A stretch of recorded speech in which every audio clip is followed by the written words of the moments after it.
Naghahabulan ang ilang kabataang ito nang makuna ng CCTV sa boundary ng Barangay San Pedro Haro at Barangay Tabuk Suba, La Paz sa Iloilo kahapon ng madaling araw. Maya-maya pa, maririnig na ang ingay ng batuhan ng bato at bote ng magkabilang grupo.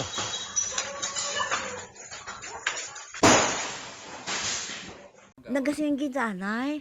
May ara nga nagahibi nga tingog sang babae nga pakitluoy siya dugay-dugay rambol naman. Sa investigasyon ng punong barangay ng San Pedro, nagsimula ang gulo nang magkasumbatan umano ang dalawang menor de edad tungkol sa dating alitan.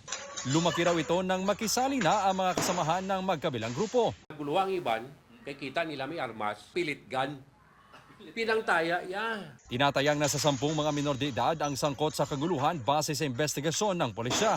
Ilan sa kanila nagtamo ng sugat sa katawan. Dati na ini ko na sila daw may old grads na sila nga grupo nga daw suya ay bla. Nagkaareglo na ang magkabilang grupo sa barangay. Pero di kumbinsido ang ilang residente. Pero sa tuod dya, mga bata, pirmigid man na sila gahod diri. Pero sa amo to ya, grabe gito isa, di ako katulog. Mas paigtingin pa ng Barangay San Pedro ang pagpapatupad ng curfew para sa mga minor de edad. Isinumitin na rin ng La Paz Police Women and Children Protection Desk ang insidente sa Iloilo City Social Welfare and Development Office para sa nararapat na intervensyon.